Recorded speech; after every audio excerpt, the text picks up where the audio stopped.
నమస్కారం. వచ్చేసానండి. ఎవరు? వైఎస్ఆర్సీపీ వాళ్ళు. తుని పాప కేసుకు సంబంధించి డే 1 నుంచి పోలీసులు, NDRF, SDRF, Hanuman team, forest department అంతా కూడా ఆ పాపని ఎక్కడున్నా సరే వెతికి పట్టుకోద్దని చెప్పి ట్రై చేస్తున్నారు. ఈలోపు పాప అక్కడ రాజమండ్రిలో కనిపించింది అన్నారు. ఈలోపు పలానా చోట ఉంది అన్నారు. అక్కడే వెతికారు. రైల్వే స్టేషను, బస్ స్టాండు, సీసీటీవీలు, సెల్ ఫోన్ టవర్ డంప్, కాళ్ళు మొత్తం డేటా మొత్తం తీశారు. అన్నీ అయిన తర్వాత కూడా ఇంకా ఎక్కడ కూడా కనపడకపోతుంటే అప్పుడు హోంమంత్రి ఎంటర్ అయ్యి అసలు ఏం జరిగింది ఏంటని చెప్పి మొత్తం అడిగితే ఇక అప్పుడు ఆ ఫ్యామిలీ చెప్పింది 22 సంవత్సరాలు ఇక్కడే ఉంటూ ఉన్నాం అండ్ పాప వచ్చేసి తండ్రి ఇంటి చాలా ఇష్టంగా ఉంటుంది. ఆ రోజు తండ్రి వదిలిపెట్టిన తర్వాత మళ్ళీ తండ్రి వెనక్కి వెళ్ళింది. అది ఆ తల్లి చూసుకోలేదు. ఈలోపు ఊర్లో ఉన్న వ్యక్తి వచ్చేసి ఆమె పలానా చోట చూశానని ఊర్లో వాళ్ళకి చెప్పాడు తప్ప ఏమో చెప్పలేదు. సరే ఈలోపు వెతకడానికి పోయినారు, కనపడలేదు. ఈలోపు వాళ్ళ నాన్న ఫోన్ చేశారు, వచ్చాడు, చూశాడు, కనపడలేదు. వెతికారు అవ్వట్లేదు. ఇక పోలీస్ స్టేషన్లో కేసు పెట్టారు. అప్పటి నుంచి పోలీసులు వెతుకుతూనే ఉన్నారు.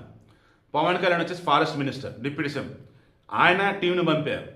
అండ్ హోంమంత్రి అనిత, ఆమెది కూడా జిల్లానే కాబట్టి ఆమె ఈ విషయం చీఫ్ మినిస్టర్ ఆఫీస్ తెలిసింది. వాళ్ళు అంతా వెతుకుతూ ఉన్నారు. అన్ని రకాల కూడా ఏ చిన్న క్లూ కూడా వదలకుండా చేస్తున్నారు. చివరికి ఏదైనా జంతువులు ఉన్నాయేమో అన్నట్టుగా బొమ్మని రెడీ చేసి ఆ బొమ్మలో మాంసం పెట్టి అలా కూడా పెట్టున్నారు. కొన్ని అలా కూడా ట్రై చేస్తే ఏమీ రాలా. అండ్ నైట్ టైం వచ్చేసి ట్రాప్ కెమెరాలు అంటారు, అవి పెట్టి చూసారు. అలా కూడా ఏ జంతువులు కనపడలా. అండ్ దరిదాపులు వచ్చేసి అనుమానాస్పదంగా ఎవరూ లేరు. ఇక్కడ కేవలం వాళ్ళ అమ్మ పాప ఎక్కడ ఆడుకునిద్ది అని చెప్పేసి లోపలికి వెళ్ళటం, వాళ్ళ నాన్న వచ్చేసి పాపను ఎక్కడ వదిలిపెట్టి ఇంటి దగ్గర కదా చెప్పేసి అని వెళ్ళిపోవటం, పాప పసిబిడ్డ ఏమో నాన్న అన్నట్టుగా ముందుకు రావడం. అది సిస్టర్లు రికార్డ్ అయింది కాబట్టి ఇక ఆ తర్వాత ఏమైంది తెలియదు. ఇప్పటికి ఎవరైనా గట్టిగా విచారించాలంటే ఆ పాపను ఫస్ట్ ఎవరైతే చూసారో బయట అతనని విచారించాలి గట్టిగా. నేను అన్నట్టుగా అతను నిజంగా ఆ పాపను కాపాడాలనుకుంటే కుక్క మీదకి వస్తుంది అనుకున్నప్పుడు కొంచెం దూరం జరిగి ఆ పాపను గమనిస్తూ ఊరిలో ఫోన్ చేయాలి. అరే ఇక్కడ పాప ఉందరా, పాపతో పాటు కుక్క ఉందరా, ఎవరన్నా ఎత్తుకెళ్ళిపోతారేమో, పాప ఎట్లా నిలిపేద్దామో, అసలు కొండలు కదా అని చెప్పేసి ఫోన్ చేయాలి. అతను చేయాలి. ఇప్పటికే ఏదైనా మేకర్ అనుమానం అంటే అతని మీద.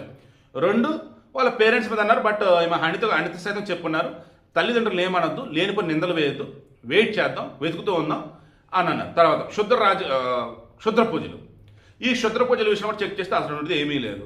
ఆ తోట యజమానులు అన్నారు ఎస్విఆర్ కంపెనీ, వాళ్ళు ఎప్పటి నుంచో కూడా వీళ్ళకి బాగా తెలుసు, నమ్మకస్తులు, సో ఏమి చేయరు. ఇంకా పాసిబిలిటీ అంటే ఎక్కడ ఉంది అన్నప్పుడు ఒకవేళ ఏదైనా జరగడం జరిగి పక్కన ఉన్న చెరువులోనో కొండలోనో పడింది అని అనుకుంటే అది వెతుకుతున్నారు.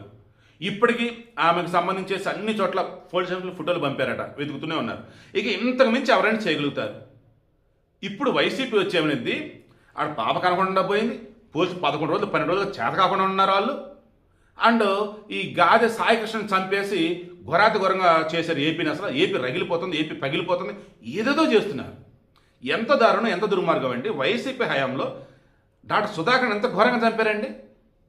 అండ్ ప్రసాద్ అనబడే వ్యక్తిని ఉన్నాం మాస్టర్ ఎంత దారుణంగా చంపారండి.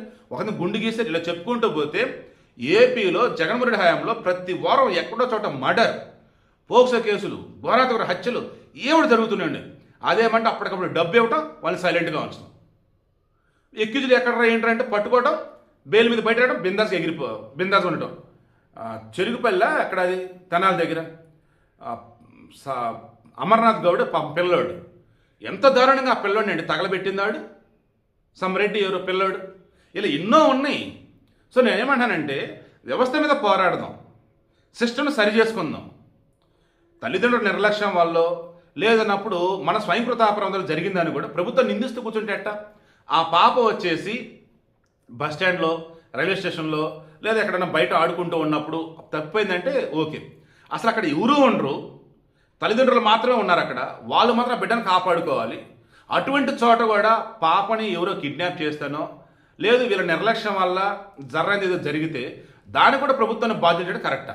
అయిన సార్ ప్రభుత్వం ఏమంటుంది, మాదే బాధ్యత అంటుంది, మేమే పాపను కాపాడుతాం, మేమే ఎక్కడోసారి తీసుకొస్తాను అంటున్నారు. హోంమంత్రి అనిత నేను ఫీల్డ్ విజిట్ చేసి మొత్తం తిరిగారు ఆమె. ఇంకా కూడా ఏం దిక్కుమలని రాజకీయం చేద్దామని, ఇంకా కూడా ఏం శవరాజకీయం చేసి బాగుపడదని వైసీపీ వాళ్ళు. అసలు వాళ్ళు నమ్మేదెవరు, వాళ్ళతో ఉండేదెవరు నాకు ఇప్పటికీ అర్థం కావట్లా.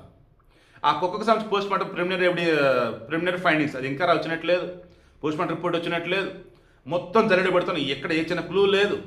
ఆ పాపకి ఏమైంది అర్థం కావట్లేదు. వాళ్ళ అమ్మ నాన్న మాత్రం మా అమ్మాయి క్షేమంగానే ఉండిద్ది, మా అమ్మాయిని ఎవరు పట్టుకెళ్ళని వాళ్ళు అంటున్నారు. అంత కాన్ఫిడెంట్ వాళ్ళు ఎందుకున్నారో అర్థం కావట్లా. వాళ్ళు నిజంగా అన్ని నిజాలు చెప్పారో లేదో అర్థం కావట్లా. ఎవరిని నిందించాలి ఇక్కడ? ఇంకా ప్రభుత్వం మీద నిందలు వేస్తూ బతికేద్దామా? ఆ వైసీపీకి వచ్చేసి రెండు నిందలేండి అని చెప్పేసి అందామా?